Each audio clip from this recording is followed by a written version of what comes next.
Hi, my name's Sam Brazier and welcome to Byte Back. This is the podcast dedicated to psychology, technology, and society. Not too long ago, the act of meditation might be considered a practice only conducted by Eastern monks and hippies. However, its popularity in recent years has risen with numerous apps providing meditation services and guidance. In the field of psychology, research is demonstrating that meditation has a wide variety of benefits, from enhancing verbal learning abilities to reducing the number of mistakes we make in our daily lives. In this episode, you will learn what benefits meditation can provide, how apps can help with daily guidance, and how perceptions are changing in our society. To discuss this, I'm joined by an experienced psychologist and the co-founder of the Mindcurrent app, a mindfulness app that uses expert tips and exercises to help users reduce stress, Dr. Drew Brazier. And for our Weird Wide Web piece, we have a story on Airbnb regarding a new patent on software that scans users' online presence to predict whether or not they are trustworthy.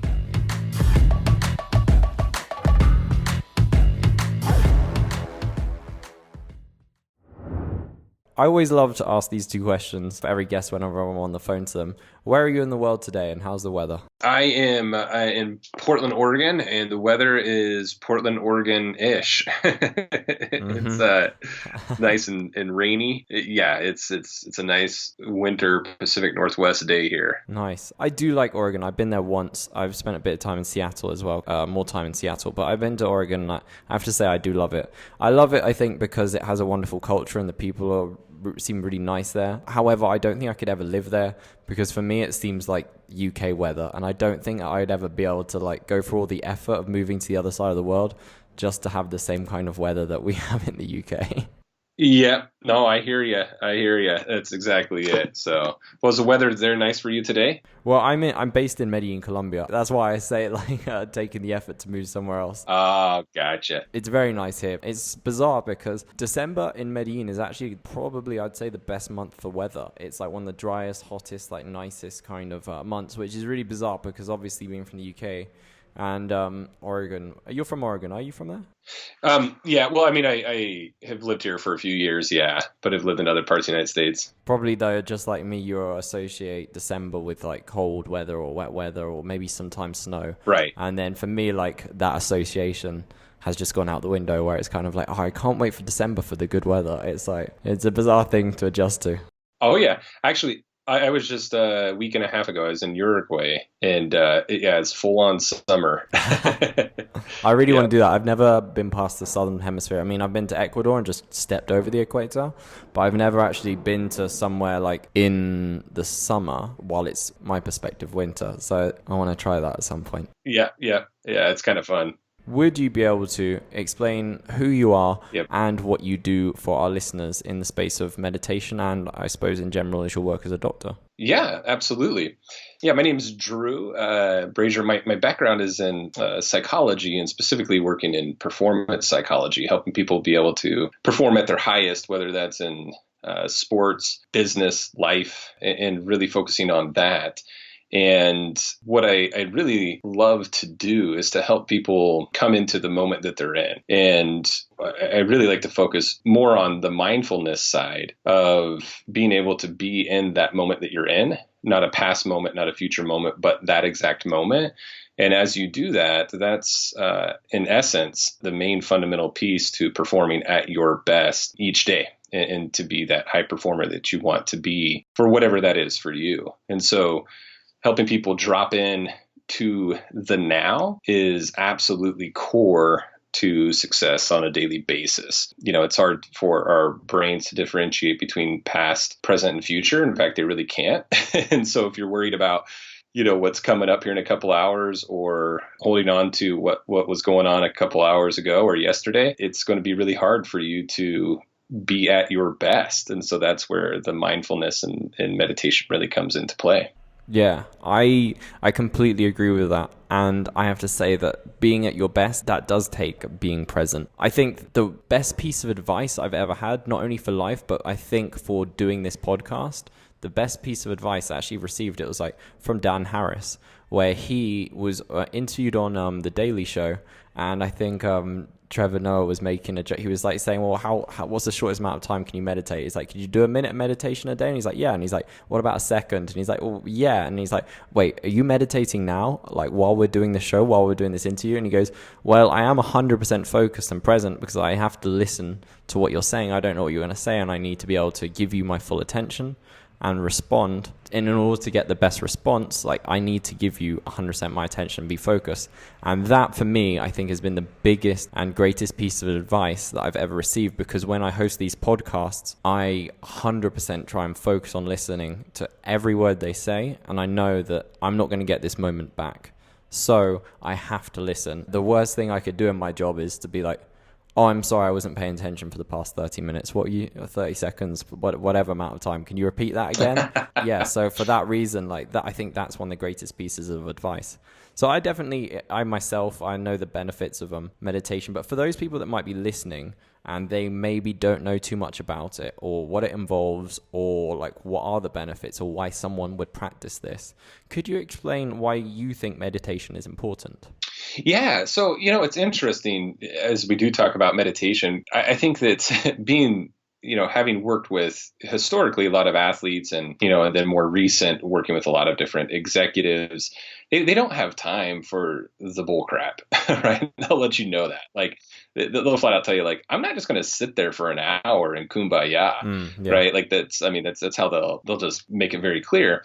And quite frankly, for myself, like that's not how I practice and go about my meditative practices. Yes, I do have time where I'm specifically meditating, but I really like to take meditation on the go is what how I refer to it. And that's also like with Mindcurrent of why I got into it, because it is meditation on the go. It's mindfulness in each moment. And so it doesn't have to be a complicated practice.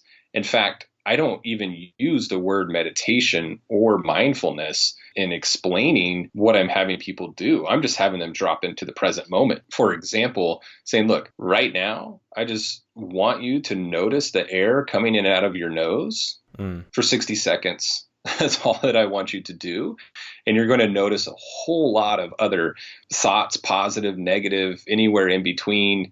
It doesn't matter. Just gently bring your awareness back to your nose. And we're just going to just notice that, just simple awareness of one thing and just noticing everything else that comes up without going down that road with those thoughts or judging those thoughts, nor judging yourself. And so it's actually pretty hard to do. But I always like to frame it of just letting go of the pressure and the judgment of yourself and the thoughts that are coming up. Those aren't yours to own unless you claim them.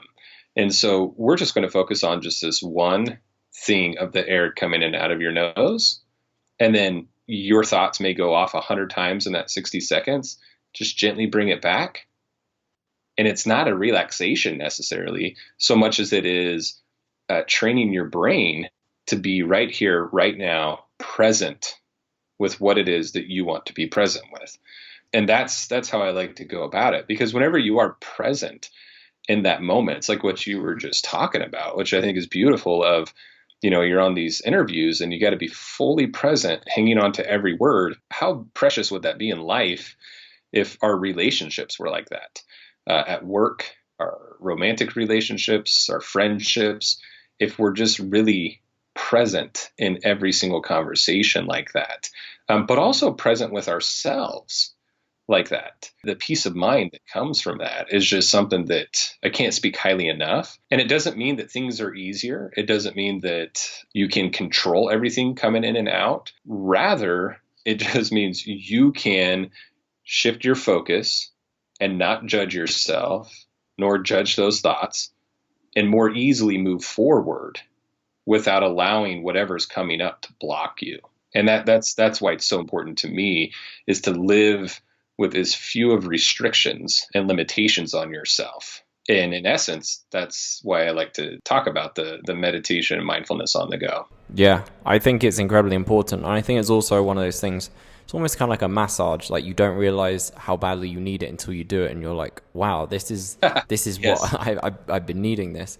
But it's also bizarre how it's kind of sounds so simple. Like just don't think about anything, switch off, just stop. And in many ways, it is, but in many ways it really, really isn't. But I wanted to touch on something you said earlier, which really caught my attention. And you mentioned about speaking with like CEOs and high up execs, and like you mentioned like kumbaya, or I don't know if there's a stereotype still that exists, but it seems that within the past, I don't know, with the past like couple of decades or something, like the stereotype of like meditation, I assume, I'm 26, so I don't know what it's been like in the past few years. Like, at least in my lifetime, I've seen it change, I would say. But I think that's because I grew up with pretty hippie parents. So I've always known about meditation. It's always been something which my parents had told me about or I've had exposure to.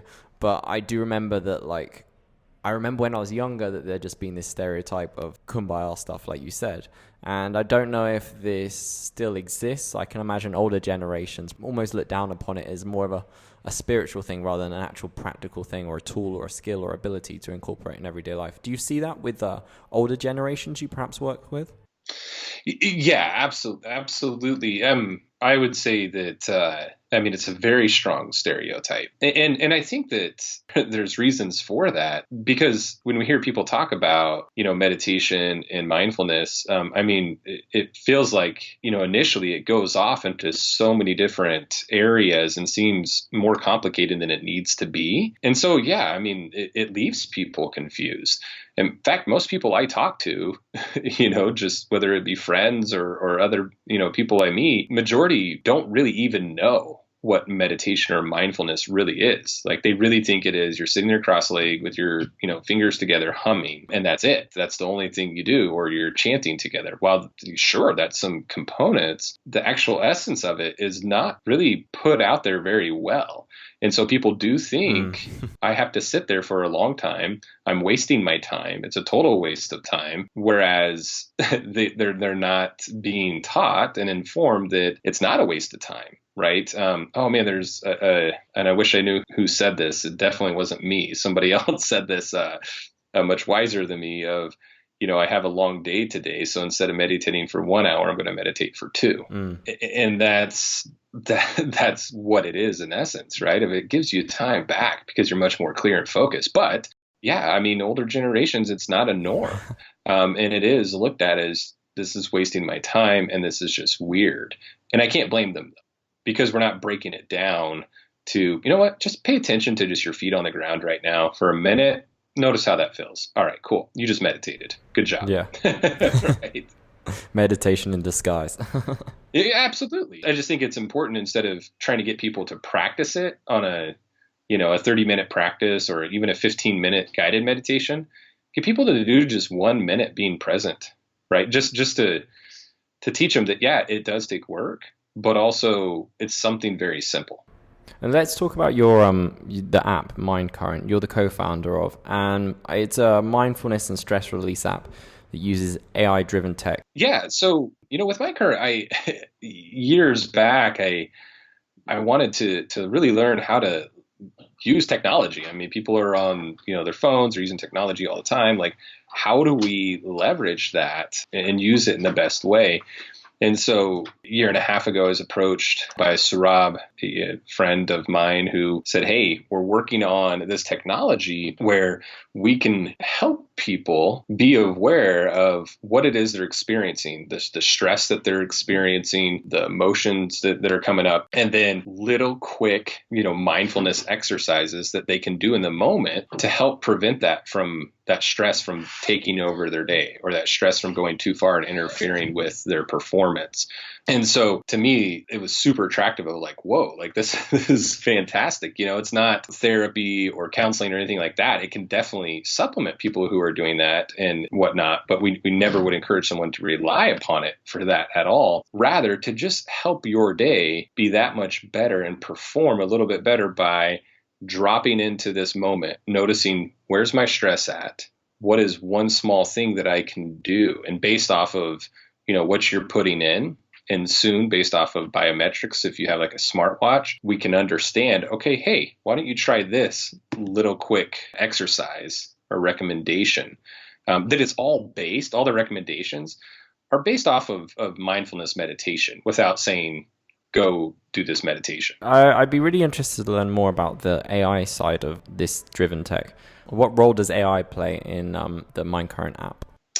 Yeah, so it's being able to take in whatever data you put in that, we don't share or sell or anybody's, personal data. We take that very, very serious. In fact, Sarab, I mentioned our founder. I mean, he comes from the security area, and Daniel, our other co-founder, comes from, cybersecurity. And that's a big, important piece for us, that it's only your data, right? But you should be able to understand, what is this data that I'm putting in here? Meaning you're putting in, your stress levels, your heart rate variability, all of that. And then we have our data architect and data scientist, Hobson, has been, working on the algorithms to say, okay, it's this time of day when you're, inputting that you're pretty stressed out right now. And here's been kind of your past week of stress levels and any other data that you've put in prior to that. And again, soon with the biometrics, if you do have a smartwatch,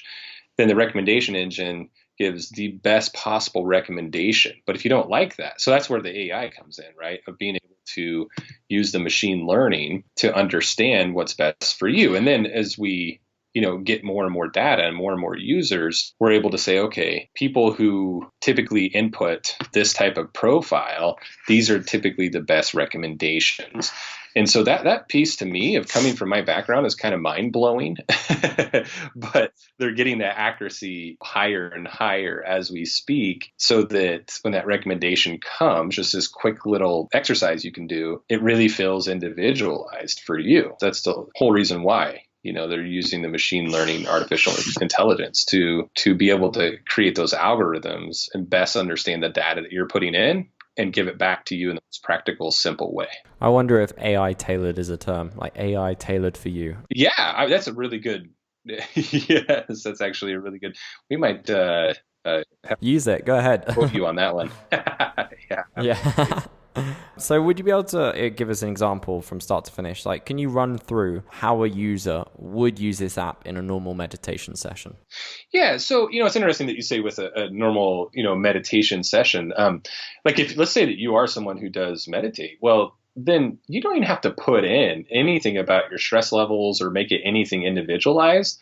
We also have a component called Chill, where we had someone on our team create music that we put with visual videos. I mean, you can literally just drop into that moment and just notice your breathing and go through one of these chill exercises. So if you are someone who does have a meditation practice, that's a really easy, nice feature to have to help you guide through a meditation with, the audio and visual. Or, the main component of inputting your stress and what we call reflect, you just simply notice, okay, where's my stress at right now? And you just tap on the screen and slide it to whatever level that's at, which is obviously subjective. And then what's influencing that? Is it people? Is it work, right? We have these 6 different areas so we can understand. And then it's going to give you a quick recommendation of, all right, look, you say that it's work that's stressing you out, out of 100, you're at about 40. And based on the other information you've already input, we're going to give you a recommendation of preparing for, a tough work day, or preparing for a meeting, which would then help you just visualize going through that difficult work day or intense work meeting and visualize going through that. So the meditation would be that, right? Noticing people saying things that might trigger you or upset you. All right, breathe and regulate yourself, right? And coping with that.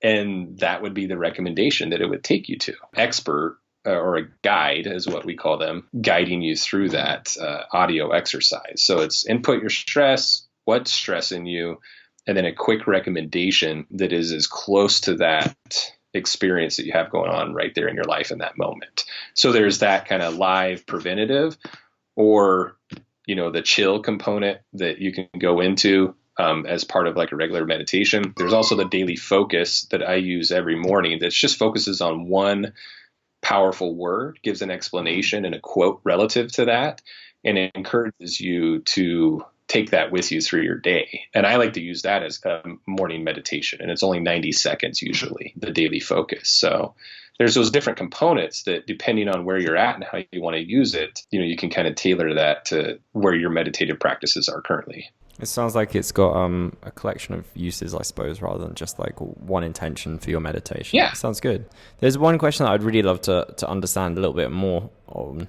There are hundreds of meditation apps available for download, and I know there's many industry leaders such as Headspace and Calm. How does Mindcurrent stand out in this crowded market space? Yeah, and so it's very interesting. I mean, we will never try to compete with really anyone. We just want to do our what we feel the market needs and what people need. And so Headspace, Calm, I mean, fantastic apps, right? But it is focused on meditation. You actually look at our stuff and we're not focusing on just meditation, while all of the recommendations, everything is mindfulness based, right? I mean, it's coming back to helping you increase your ability to meditate better in mindfulness. But it's that personalization that is huge. We're using machine learning to understand you better, to give you the best possible thing you can do today to be more mindful and more present. And other apps are not doing that. Like, I mean, that's not what you're getting out of Calm and Headspace. Again, I'm not speaking negatively about those apps. It's just different. We're making this a personalized process. It's, hey, this is what's going on in my life. All right, this is what we think might help you have a little bit better of a day. Nice. And my last question to you, I suppose, to put this into perspective, I do try and meditate. I do my best. However, I have to say, surprisingly, trying to do nothing is one of the hardest things that I find to do, because I'm a very jittery person. I'm always doing something, always occupied. And I think just switching off is incredibly difficult. I've tried recently, but for other people which are similar to myself, or maybe who have no experience, Mindcurrent aside, what advice do you have for our listeners who want to try meditation? Yeah, I'd actually flip what you just said even, right? You're not turning things off. You're just turning one thing on and really honing in on that one thing. So let's say on my meditation, I just want to eat I want to eat a grape and I'm just going to notice every flavor of that grape, what it feels like to chew it, what it feels like to just hold that, on my taste buds, on my tongue, and then swallowing it. That's a meditation right there. You're just turning on that one focus, or turning on that love and acceptance towards yourself versus saying, don't judge myself, turn off my judgment. No, I'm just going to accept whatever comes, has no bearing on who I am at my core. It's just, I'm just going to notice. I'm just going to turn on my notice, and that's what I'm going to do. And I think that can help a lot of people. I know it's helped myself as well, of not turning things off. I'm turning on just one thing, and anything else, I'm just going to let it be there. I'm not going to force it away, because then you get frustrated, you get judgmental towards yourself or toward those thoughts, and now they hold meaning in a negative way in your life and create a negative energy. Instead, I'm just going to focus on this one thing. And anything else, it can go where it needs to go, but that's not where I'm at right now. I'm here. And so that would be my piece of advice. Start with something really small and just be there. It could be you're just literally looking at a painting on your wall, right? I'm looking at one right now with a bird on a tree. I'm just going to notice for just a minute or two, or until I want to stop. I'm just going to look at this, and I am right now, notice every detail in that painting, right? The blue on the bird, the beak, the flowers, the trees. And I'm just going to notice that. Perfect. That's a meditation. It's literally allowing everything else to just go where it needs to go and allowing that brain to breathe.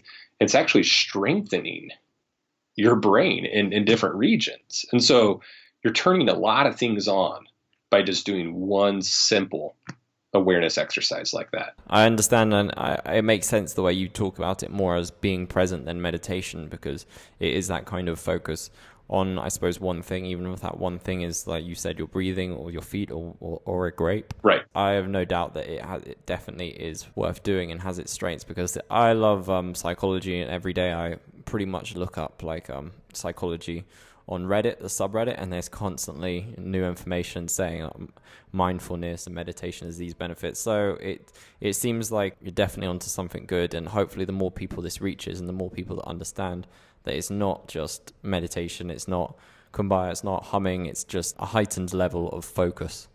And yeah, I think, like you said, if we are able to employ this and use this in our conversations with friends, loved ones, families, in our actions, then there'd probably be greater communication and probably a lot less accidents. Far fewer accidents, I suppose. Yep, I agree. That's it for me now and all my questions. But if people do have more questions or want to learn more about you, what's the best ways for people to get in touch with you? Do you have social media or anything? You can just go straight to our website, mindcurrent.io. And if you want to, message us from there, you can download the app. It takes you directly to that. You can learn more at mindcurrent.io. Awesome. Drew, thank you so much for today. I'm definitely going to take this with me, and I'll hopefully enhance my practices. And yeah, I hope you continue reaching more people, and together we'll become more present. Thank you so much.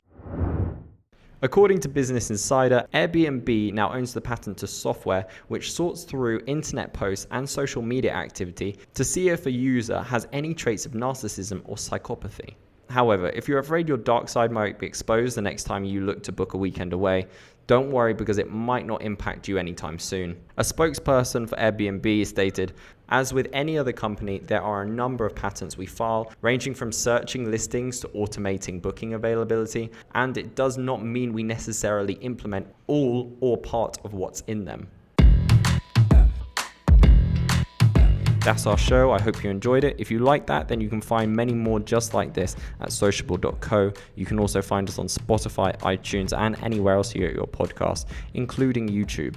And if you want to keep up to date with all the things we're doing here at The Sociable, join and subscribe to our newsletter that we publish every Friday. You can do that by going to sociable.co. Scrolling down on the right-hand side, you'll see an option to leave your name and email, and we'll constantly keep you up to date. Thanks for listening, and take care.